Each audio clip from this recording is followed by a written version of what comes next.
السلام عليكم ورحمة الله وبركاته. أعراض التهاب القولون. التهاب القولون يعرف التهاب القولون طبيا بالتهاب القولون التقرحي، وهو أحد نوعين رئيسيين من مرض التهاب الأمعاء، حيث يعرف النوع الثاني من أمراض التهاب الأمعاء بمرض كرون، ويعتبر كلا المرضين من الأمراض المزمنة التي تستمر مدى الحياة. وتجدر الإشارة إلى أن مرض التهاب الأمعاء يختلف تماماً عن متلازمة القولون العصبي الذي يؤثر في وظيفة الأمعاء دون وجود التهاب.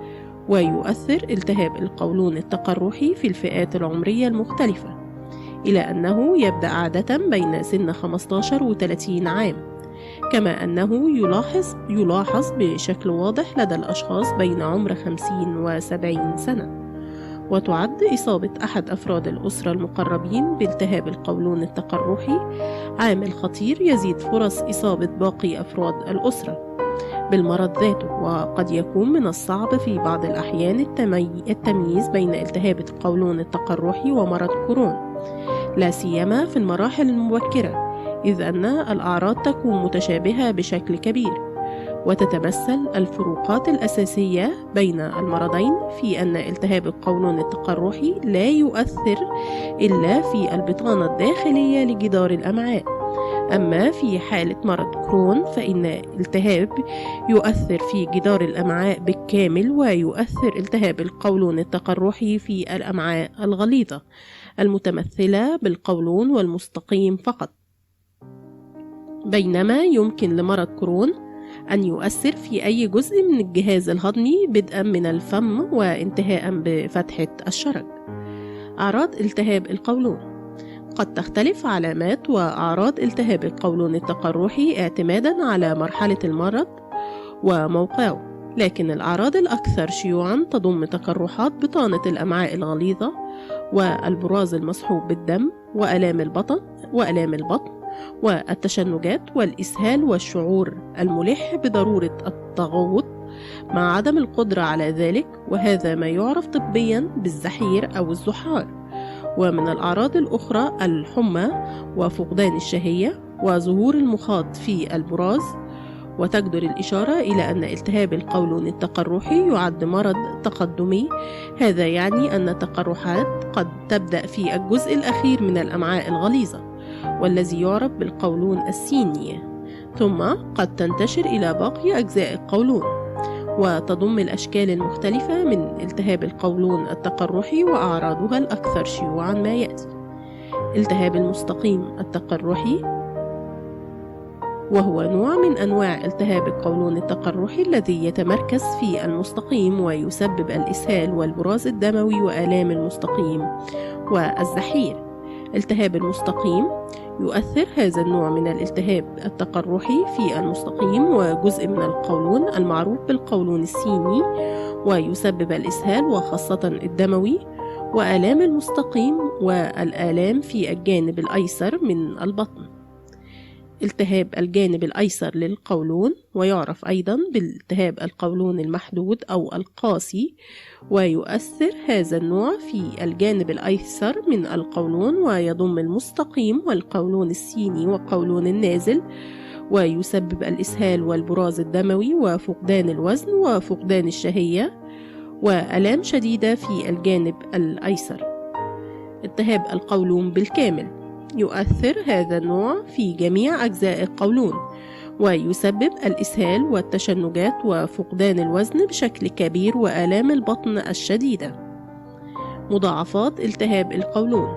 يمكن أن يسبب التهاب القولون التقرحي العديد من المضاعفات داخل الجهاز الهضمي وخارجه، وهي كما يأتي: المضاعفات المعوية، ثقب في الأمعاء، إذ يعد ثقب الأمعاء حالة طبية طارئة تسبب النزيف الشديد وآلام في البطن.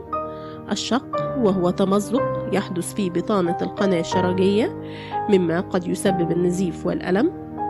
تضخم القولون، وهي حالة غير شائعة لكنها خطيرة تتسبب بانتفاخ شديد في القولون وتحتاج إلى علاج طارئ.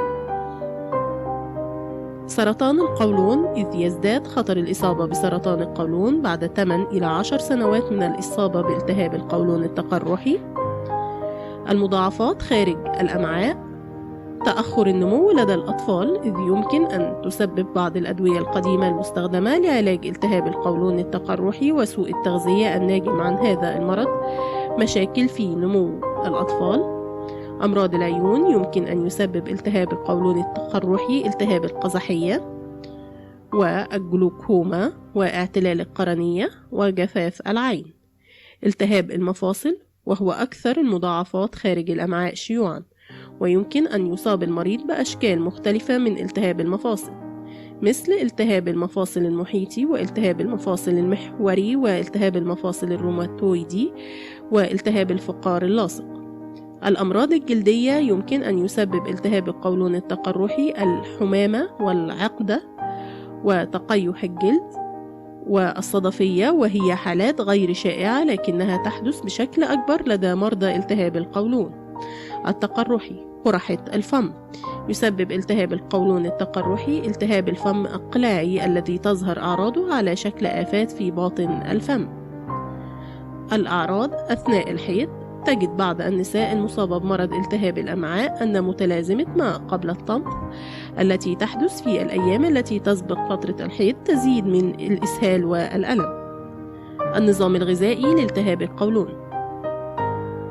لم يجد العلماء أن طبيعة الطعام والحمية الغذائية تلعبان دور في التسبب بأعراض التهاب القولون التقرحي، إلا أن مرضى التهاب القولون يحتاجون إلى تغذية جيدة أثناء الخضوع للعلاج، كما أن التغيرات الغذائية يمكن أن تساعد على الحد من الأعراض وتتضمن بعض التوصيات الغذائية لمرضى التهاب القولون، وهي تجنب المشروبات الغازية، تجنب الفشار والقشور النباتية والمكسرات وغيرها من الأطعمة الغنية بالألياف، وخاصة أثناء ظهور أعراض المرض.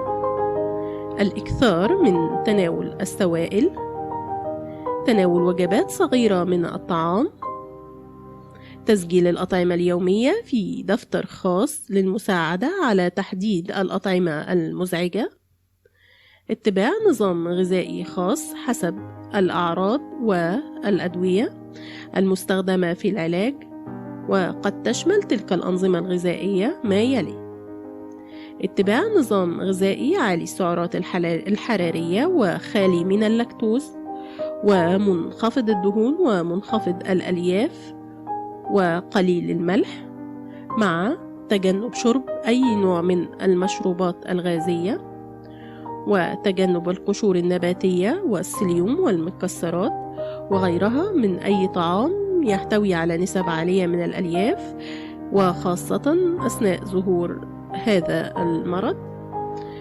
كثرة شرب السوائل والماء والمشروبات الدافية. تناول الوجبات على فترات، ويفضل تناول الوجبات صغيرة ولا يتم تناول كمية كبيرة من الوجبة على فترة واحدة. يجب علينا الاهتمام بمعرفة نوع الأطعمة المسببة للانزعاج ومسببة بشعور بالألم وتسجيلها وتدوينها ومعرفتها. يجب اتباع نظام غذائي خاص. يجب الامتناع تماما عن أكل الفشار بجميع أنواعه.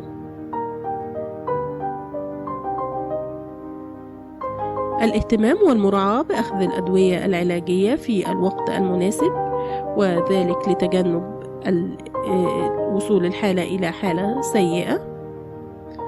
وشكرا، ودمتم بصحة وعافية، والسلام عليكم ورحمة الله وبركاته.